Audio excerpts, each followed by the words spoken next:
আসসালামু আলাইকুম, নমস্কার। আমি জনগণের উদ্দেশ্যে বলছি, কালকে আমার হিয়ারিং আছে। তো হিয়ারিং করতে গেলে অনেকেই হয়তো বিভ্রান্তিতে আছেন যে কাগজপাতি কিভাবে সাজাবো। তা সৌভাগ্যবশত আমারও কালকে হিয়ারিং। সেই হিয়ারিংয়ে আমি আমার কাগজগুলো সাজিয়েছি, আপনাদেরকে একটা একটা করে দেখাচ্ছি, আপনারা দেখে নেন এইভাবে সাজাবেন।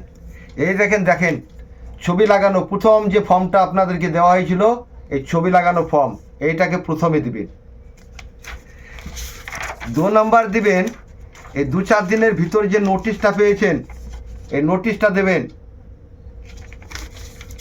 3 নম্বর দিবেন 2002 সালের ভোটার লিস্ট।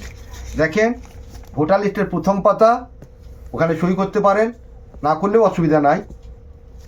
তারপরে দিবেন যে পাতাটায় আপনি যাকে লিঙ্ক করেছেন, নিজে হোক বা বাবা মা দাদু দাদি নানা নানি যাদেরকে লিঙ্ক করেছেন, তাদের এইখানটায় এই পাতাটা দিবেন। তাহলে 2টো পাতা চলে গেল। 3 নাম্বার দিবেন আপনার ইম্পর্টেন্ট ডকুমেন্টস। যাদের পাসপোর্ট আছে তারা পাসপোর্ট দেবেন, যাদের স্কুলের সার্টিফিকেট আছে তাদের সার্টিফিকেট দেবেন। আমার পাসপোর্ট নেই, আমি আমার মাধ্যমিকের সার্টিফিকেটটা দিয়েছি, এবং দেখেন আমি নিচে সই করেছি।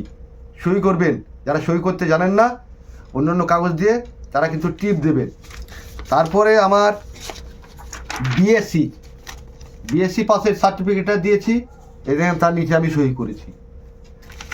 তারপরে দেবেন প্যান কার্ড যদি থাকে, এই দেখেন প্যান কার্ড দিয়েছি, প্যান কার্ডের নিচে আমার সই করেছি। তারপরে দিয়েছি আমার ভোটার কার্ড,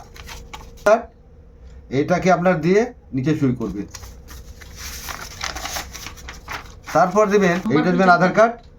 এই আধার কার্ডটা হচ্ছে সাপোর্টিং ডকুমেন্টস, এটা হচ্ছে সাপোর্টিং ডকুমেন্টস। এটা দিয়ে আপনি পার পাবেন তা নয়, তো অন্য যে ডকুমেন্টসগুলো আছে সেটাকে সাপোর্ট করবে, সেই জন্য এটাকে বলছি একটা সাপোর্টিং ডকুমেন্টস। এইখানে আমার সাজানো হয়ে গেল। এইভাবে সাজিয়ে প্রত্যেকটি ডকুমেন্টসে যারা সই জানেন সই করবেন, সই না জানলে টিপ দেবেন। এছাড়াও 2-1টা কাগজ বেশি লাগবে কাদের, বাবার সঙ্গে 50-60 বছরের তফাৎ, তাদের কি ডকুমেন্টস দিতে হবে পরের ভিডিওতে আমি বলে দেবো। এছাড়াও যাদের মা বাবার সঙ্গে 14-15 বছরের নিচের তফাৎ, সেটাও পরের ভিডিওতে বলে দেবো। আমি যেভাবে বললাম এইভাবে আপনারা ফর্মগুলো সাজাবেন।